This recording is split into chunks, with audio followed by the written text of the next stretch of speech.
Hey guys, what's up? Mr. 4-Stroke back with another video from Bangalore. First things first, I'm really sorry for giving you guys a disclaimer that this is not going to be a usual motor vlog where I talk about something while riding. Instead, this is just going to be a voiceover of on one of the topics which was requested to me by a viewer. Leroy Fernandez comments that can you try to make a video about a particular bike to start riding with above 200cc.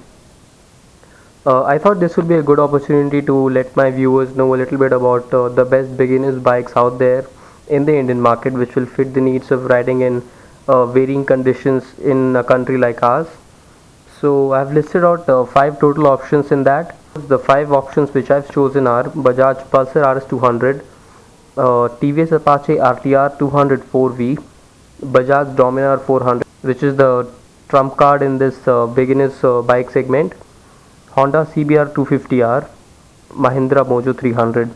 So these are the 5 bikes which I've chosen for this video, and please know that I have purposely not included Ninja 300 or the Yamaha R3 because they are overpriced. I think they are seriously overpriced, and they have more power than what is required in a beginner's motorcycle. They don't get ABS, and they also have hopeless tires. Ninja 300 gets IRC tires, and R3 gets MRF tires, which aren't very good, by the way. So starting off with the first bike in the list, the Bajaj Pulsar Rs200 gets things which were never seen before in any of the previous Pulsars, and I suggest you, for a detailed review, you watch my video where I review the Bajaj Pulsar Rs200. I'll leave a link to that in the description box below. So the thing about Pulsar Rs200 is that it's pretty suited for Indian riding conditions. It gets a full fairing, but the handlebars are not low slung, they are pretty upright, so you have a comfortable sports touring posture. It gets DRLs and twin projector headlamps, it gets fuel injection, it gets liquid cooling, it gets Bajaj's patented triple spark technology, it gets DTSI engine which was introduced by Bajaj itself in the Pulsar franchise.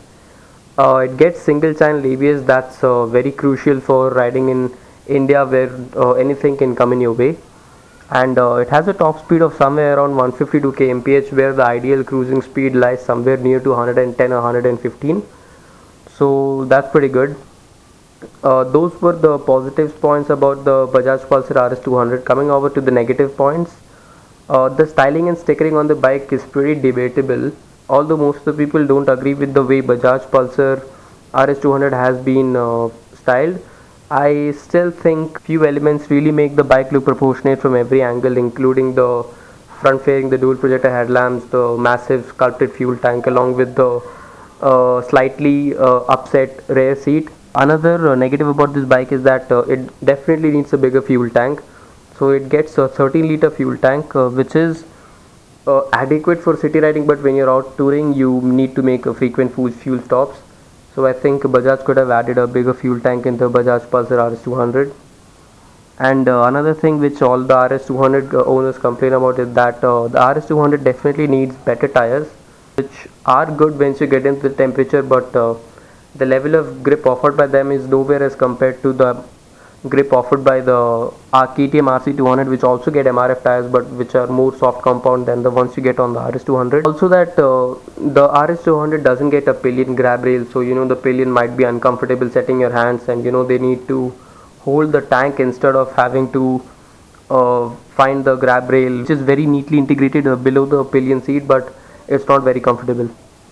Talking about the power figures, the Bajaj Pulsar Rs200 generates 24.5 bhp at 9750 rpm and 18.6 Newton meters of torque at 8000 rpm, which comes mated to a 6-speed gearbox. Pricing is very crucial when people opt for their first bike, and I think the Bajaj Pulsar Rs200 is maturely priced at 1.4 lakhs for the non-ABS variant and 1.5 lakhs for the ABS variant. So considering that the performance of this bike is above 200cc, the pricing is also very good, and people can definitely opt for this bike. Coming over to the second bike in our list, it is the TVS Apache RTR 204V. There are many things which you get optional on this motorcycle, such as optional Pirelli tires. Apart from the stock Remora tires, you get optional dual channel ABS, and you get optional fuel injection and carbureted variants. Another good thing which I like about this bike is that it gets a full digital instrument console, which was never seen before in any of the previous Apache models. And the instrument console also includes gear shift indicator, so that's going to be pretty easy for people who are learning to ride a bike and haven't got the feel of figuring out which gear the bike is in at what speed. So that's going to be very comfortable for people who opt for this bike. Another good thing is that the cooling on this bike is pretty good. It gets oil cooling along with the ram air cooling and induction vents. So even for long rides within the city in bumper to bumper traffic, along as for highway, the engine won't get overheated as such, which was seen in the previous RTR models. It gets other features which was never seen before in previous Apache models, like it gets a monoshock suspension at the back, it gets a split seat setup, it gets a double barrel exhaust, along with pretty other features which makes this bike look proportionate from every angle. So I think TVS have thrown everything at it and it looks pretty mature. Coming over to the negative points of this bike, there is just too much wind blast at higher speeds. When you're going over 100, there's a lot of wind blast phased over to the rider, because there isn't any windshield, it's a naked motorcycle. And for long distance riding, you can definitely feel the fatigue coming to you when you take this bike out for long distance riding. Also note that the power and torque figures won't seem much on the paper, but when you crack the engine, you can definitely feel the insane amount of torque being delivered to you, which was seen in every other Apache models. So taking the power figures in note, the carbureted variant gets 20.05 PS at 8500 rpm and 18.1 Newton meters of torque at 7000 rpm, and the fuel injected variant gets 21.5 PS at 8500 rpm and 18.5 Newton meters of torque at 7000 rpm, which comes mated to a 5-speed gearbox in both the models. So the power figures might not seem much compared to a 200cc motorcycle. Comparing it with the Bajaj Pulsar Rs200, it is almost 4 PS less, but the performance you get from the Apache is very good, and believe me, this is coming from a RTR owner himself. Coming over to the third bike in our list, it is the Bajaj Dominar 400, the latest update which you get, which is the epitome in the most affordable beginner's bike here in the Indian market. It gets features which was introduced and seen first on any of the bikes produced by Bajaj. Gets LED headlamps with auto headlamp on feature, which is seen in all of the Pulsar models except the 135. It gets dual channel ABS. It gets a slipper clutch. The styling is pretty muscular with a beefy sculpted tank, along with the wider section tires, along with a pretty muscular front headlamp setup, which makes the bike look very beefy and big from every angle you look at it. It gets a full digital instrument console, which is split into two parts. One is displayed on the handlebar above the headlamp, and one is integrated into the fuel tank. So the fuel tank one reads every warning lights there is, and other information like the speedometer, odometer, tachometer is displayed on the digital one. The exhaust sound is pretty sweet. Even though it's a single cylinder bike, the exhaust is pretty sweet. The more you rev it, the more ear pleasing the exhaust tone gets. And it has a top speed of somewhere around 165 kilometers an hour, and the ideal cruising speed is somewhere around 120-125. Considering that this is a power cruiser, this is going to be very convenient for people who choose this bike for long distance riding. But mind you, there are several cons for this bike as well, which is pretty evident and will get to nerves of people who start riding this bike and expect a lot from it. First things first, Bajaj Dominar weighs 182 kgs, which is pretty heavy, but it also means that the bike will be stable, very stable at higher speeds when you take it out on the highway. Vibrations are pretty evident, and there is a certain buzz in the handlebar and the tank over 5000 rpm in any gear you push the bike.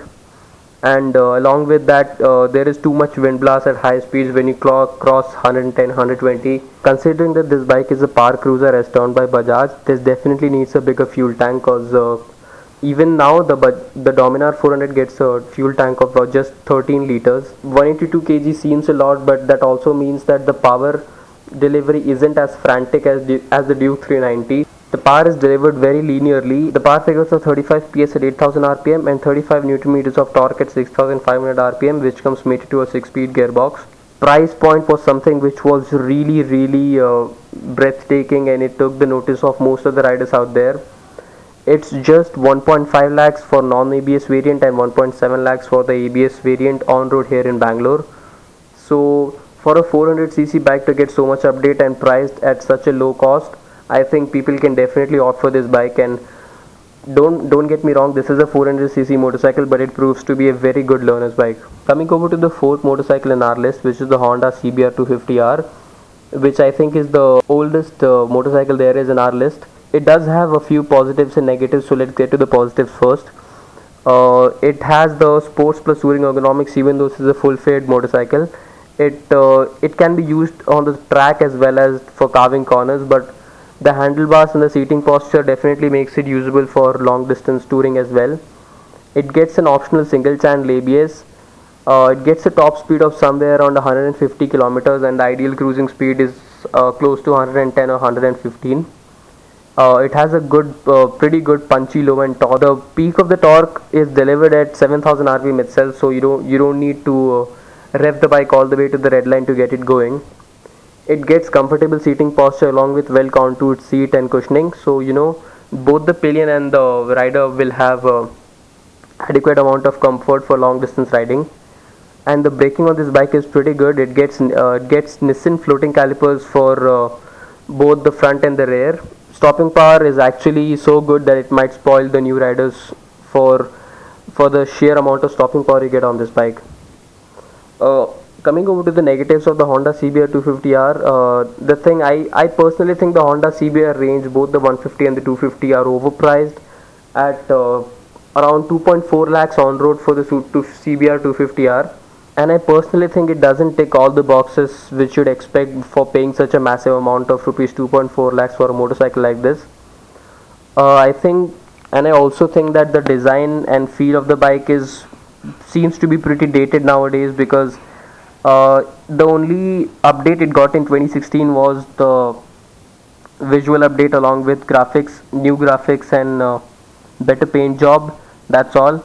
The overall fairing design is still very same, and even the headlamp setup doesn't get LED pilot lamps. It still has the regular bulb pilot lamps, and the instrument cluster as well. It looks pretty dated and doesn't give all the information which you'd need from a motorcycle of the quarter liter segment. And considering that the Honda CBR 250R is considered as a sports touring bike, this thing definitely needs a bigger fuel tank. It gets 13 liters fuel tank, and I think it should have a minimum of 16 liters fuel tank, so the fuel stops need to be less frequent when you're out there touring on this motorcycle. Coming over to the power figures, the Honda CBR 250R's engine produces a maximum power of 26.5 PS at 8,500 RPM and 22.9 Newton meters of torque at 7,000 RPM, which comes mated to a 6-speed gearbox. So the power figures are pretty good, and the top speed claim is somewhere around 150 kmph, so you should be happy buying this motorcycle.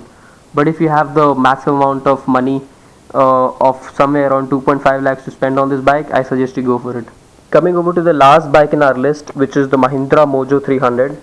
I got a chance to ride this bike only once, and this bike delivers performance way over its price range. And mind you guys, this is the only bike in my list which doesn't get ABS, because for me, having ABS is a strict filter which every bike has to pass through in my test. Coming over to the positives of the Mahindra Mojo, this thing gets dual exhausts on both the sides, which sounds very good and bassy. As the more you rev it, the more ear melodious it gets. I've ridden this bike only once, and I got to feel the sheer amount of torque you get from the starting at the 2,500 RPM itself. The plus point of this bike is that it gets a massive fuel tank of 21 liters. Even though the tank doesn't look that big, it is well sculpted and neatly integrated in the body section, so it doesn't look over proportionate. And the 21 liters really serve the purpose of taking this bike out on long distances. It gets other updates like upside down forks up front along with monoshock at the back. The Mahindra Mojo is considered as a sports tourer because it gets sticky Pirelli tires, which offer insane amount of grip. Coming over to the negatives of this bike, the designing is pretty debatable. Some people like it, some people don't. I personally think some of the areas where the Mahindra Mojo lacks is definitely the design element. Front headlamp styling doesn't look too good according to me. It has DRLs along with twin headlamps, which aren't projectors. There are regular headlamps just split into two, and they're completely round. So from this front it looks like kind of a stupid bike which doesn't really have much to do with good styling. Another fact is that it doesn't get ABS. I don't know why Mahindra throwed everything at this bike but forgot to add ABS. But I guess they're still working on it, so you can expect Mahindra to put ABS in this bike in future models. And another thing is that since it gets Pirelli tires, people might try to scorch the corners too hard, and if you bend your knee too much you can end up scraping the exhaust, and that's pretty dangerous, and you might end up losing balance and having to end up in a crash. Another downside of the Mahindra Mojo is that the instrument console looks a bit dated. It could have been made to look a bit better. And coming over to the power figures, the Mahindra Mojo's engine produces a maximum power of 27 PS at 8000 rpm and 30 Newton meters of torque at 5500 rpm, which comes mated to a 6-speed gearbox. And this bike is priced at around rupees 2 lakh on road here in Bangalore. So that was it about the best beginners bike over 200cc here in the Indian market. I hope you enjoyed it. Thank you so much for watching. This is Mr. 4-Stroke wishing you good luck and Godspeed. Take care, ride safe, and over and out.